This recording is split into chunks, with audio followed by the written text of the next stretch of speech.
देखिए, मुझे तो नहीं लगता कि इस देश का कोई भी व्यक्ति, क्योंकि मेरा ये मानना है कि हमारी और आपकी कई सारी पहचानें हैं।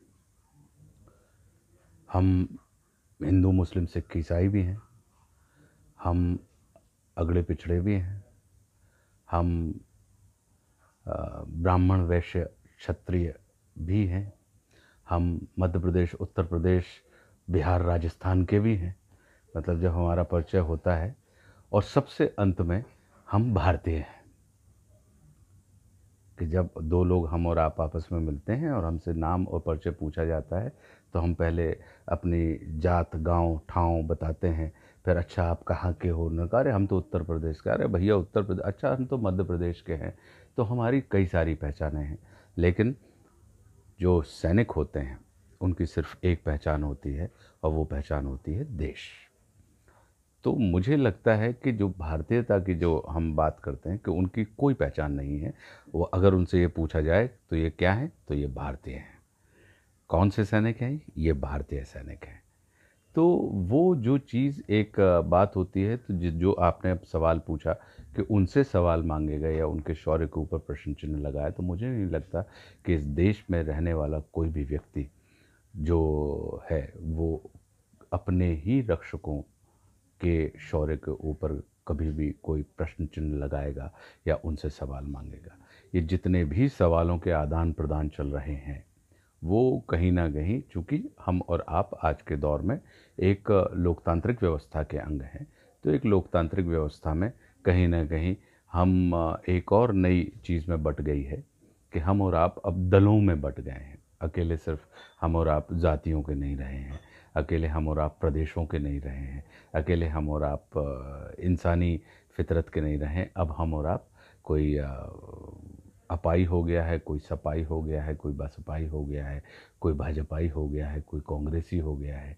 तो अब इस किस्म की भी चीज़ हो गई है। तो मेरा, हम जैसे लोग अपने मत यानी ओपिनियन, और अपने मत यानी वोट, इन दोनों को लेकर हम ये मान के चलते हैं, और हम ये प्रार्थना भी करते हैं कि मत और मत, ओपिनियन और वोट को लेकर इतनी गंभीरता के साथ अपने दायित्व का निर्वाह करें कि उससे राष्ट्र की अखंडता कभी खंडित ना हो।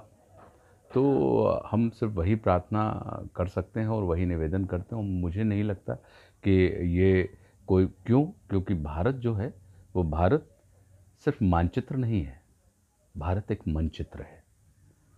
तो अगर मनचित्रों के ऊपर खराश आ जाएगी, मनचित्रों के ऊपर, मन के चित्र के ऊपर अगर लकीर खिंच गई, तो फिर वो अखंड मानचित्र क्या हमारे और आपके आनंद का विषय रहेगा? जब हम न झगड़ें, हम आपस में झगड़ कर टूट जाएंगे, तुम्हारा आईना हम हैं, हमारा आईना तुम हो। तो किसी अन्य के खिलाफ किए गए युद्ध में हम और आप जीत सकते हैं, लेकिन अपने ही विरुद्ध छेड़ा गया युद्ध हमें पराजय की पीड़ा देता है। तो देश जो है हमारा, वो सिर्फ भूखंड नहीं है, हम माँ का दर्जा देते हैं भारतवर्ष को। ये एक भावखंड है। तो अगर हम, हमारे भाव खंड अगर खंडित हो गए, एक दूसरे के प्रति अगर हम विरोध और वैमनस्य के भाव से भर गए, तो मुझे लगता है कि फिर हमें और आपको वापस अपने ही ऊपर चिंतन करना चाहिए। किसी अन्य के ऊपर हमें प्रश्न चिन्ह नहीं लगाना चाहिए।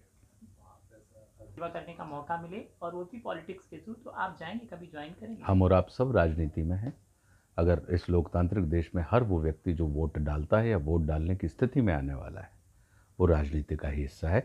क्योंकि सड़क पर लिए गए फैसले संसद को जमकर चमकाते हैं, और संसद में लिए गए फैसले सड़क के ऊपर प्रभावशाली होते हैं।